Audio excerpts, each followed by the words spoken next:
We have never seen a nature reserve so thoroughly ruined. In 1977, we made the first plans for an overland tour through Africa. 37 years later, the dream became reality. We spent 4 years on the road, traveling through 5 continents. Our journey came to a sudden stop in Southeast Asia due to Corona.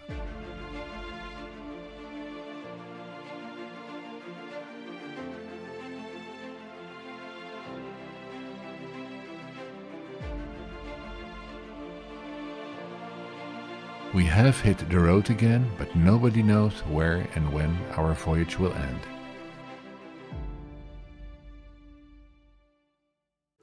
In the previous episode we explored Kampot in southeast Cambodia and visited places in and near Kap, close to Kampot. We plan to visit the Bokor Hill Station today. It's a drive up, it's about 1,000 meters below sea level, so cooler. Just outside Kampot we make a stop at the Spirit House factory, a place where the spirit houses that you find in front of many homes are made.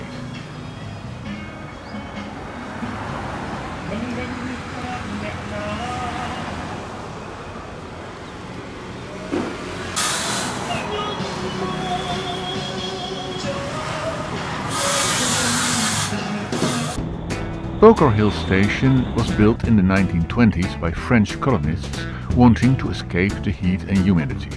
They built a luxury mountain resort on Bokor Mountain. After the Khmer Rouge took over Cambodia, Bokor Hill Station was abandoned again. In 2010, the large statue of Lok Yeay Mao, a mythic heroine from Cambodian Buddhism, was constructed. She is said to protect travelers, hunters and fishermen. A megalomaniac hotel annex casino has been built by the Chinese, surrounded by apartments and villas. The old Catholic church, built in the 1920s, is one of the few churches in Cambodia to have survived the systematic destruction of churches and pagodas under the terror of the Khmer Rouge. After the station was abandoned, the church also fell into ruins. The interior was partitioned. Boxes, the remains of toilets and kitchen, makeshift barracks built in the last bastion of the Khmer Rouge.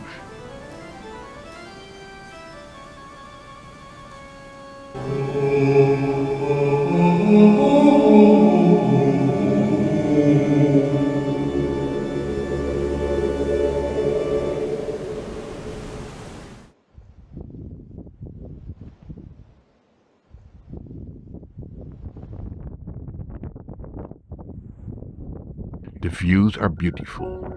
You can even see Vietnam.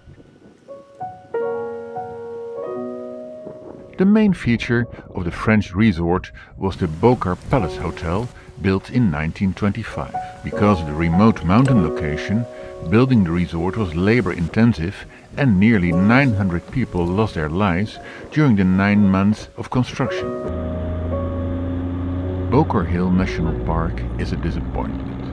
The site is under a 99-year lease to the Chinese Sokimex Group, who are improving the access roads, repairing the old hotel and casino, and building lots of apartments, hotels, a hospital, restaurants, shops and golf courses. We have never seen a nature reserve so thoroughly ruined.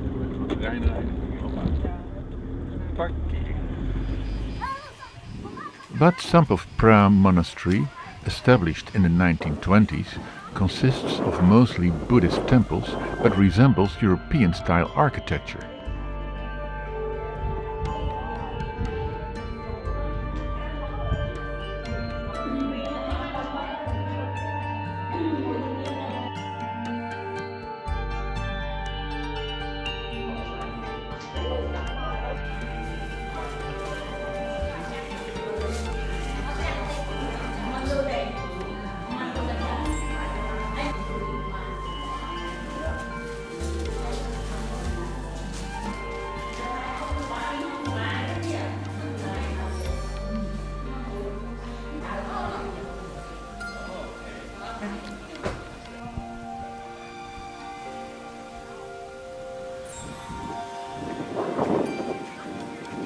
name of Wat Sampov Pram generally means the Temple of the Five Boats. We can understand this point easily with the appearance of a block of 5 large and flat rock formations located inside the temple, whose shape conveys the images of 5 sailing boats.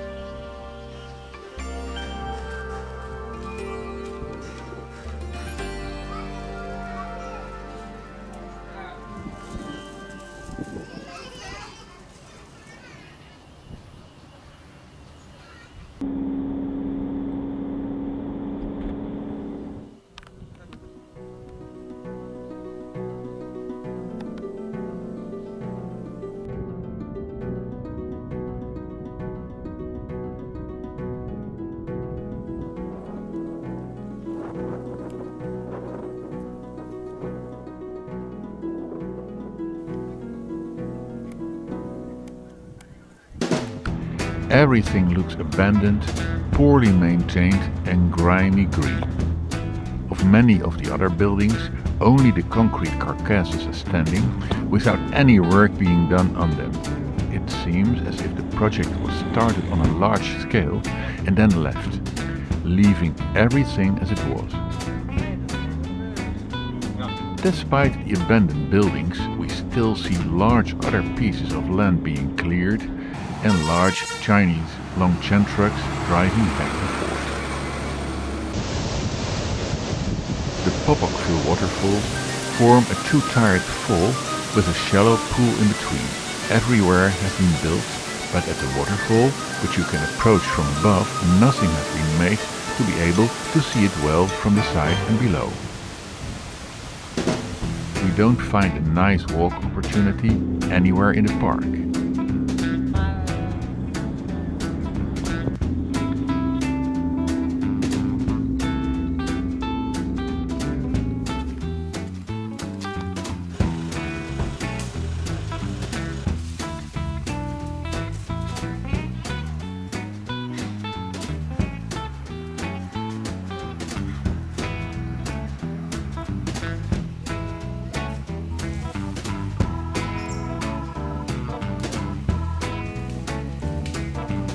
This morning we checked out the evening river cruises on offer. $5 per person, departure at 5 o'clock, duration 1.5 hours sounds like a good plan to us. But it turns out differently. When we report for the cruise at 10 to 5, we are told that there are only 2-hour cruises at 6:30 and that they are never at 5. Because this messes up our dinner plans and we now want to check with a local about the real situation first, we decide to skip the trip.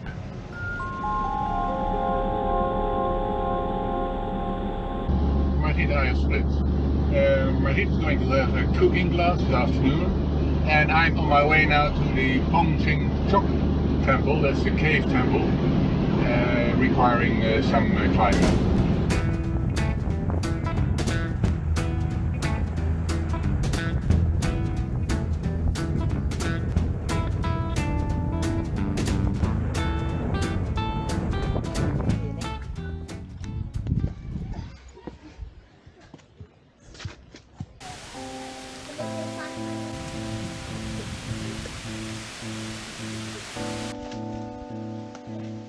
Phnom Chhnork was built in the 7th century and is dedicated to Shiva.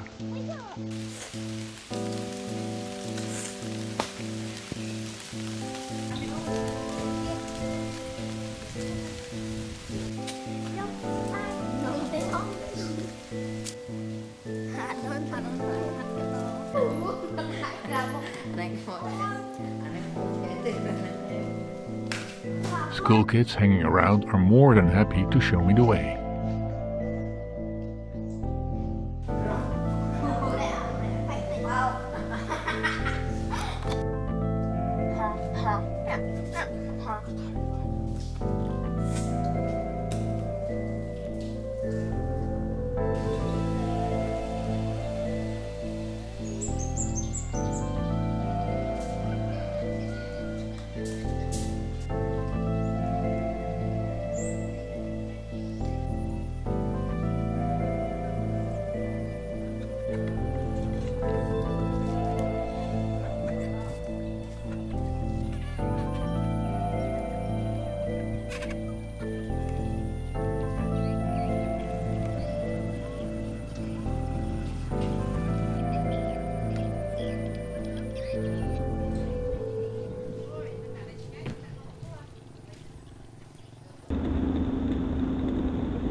I'm now at Sorsia Temple, the second temple I'm planning to visit today, and again stairs to the cave. Phnom Sorsia contains Buddhist cultural features approached by a staircase and a complex of karst caves.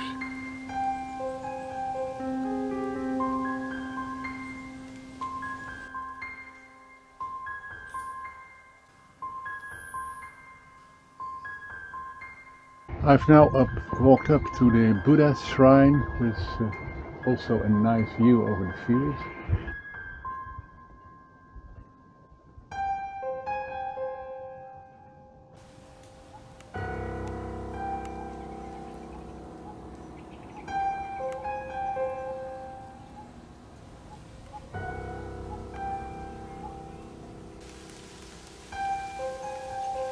I'm going to climb up to the bed cave, where it's supposed to be a lot of beds, and I'm told that the stairs are really slippery.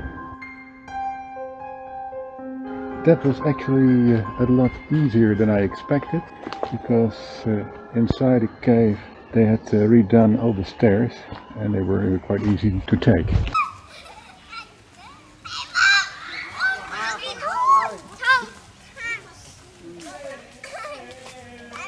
The caves were all in all not very special, but the road through villages and rice fields was beautiful. Margriet is enthusiastic about the course given by one of the best restaurants. She comes home with a fine 3-course meal and a cooking certificate. We have a quiet day. We make a booking for the evening cruise again. It is reconfirmed that it should leave at 5. We are told that nobody was in the office 2 days ago, because we hadn't made the booking. However, when we arrive at the cruise at 5 o'clock, there is nothing and no one to be seen. We therefore go for an excellent Indian dinner instead. When we walk back past the cruise office again, we see a boat and a large group of Cambodians boarding. We decide to join the group. When we have just sailed away, it starts to pour. Everyone settles under the covered area and some makeshift tarpaulins are hung. But the passengers' mood remains very good.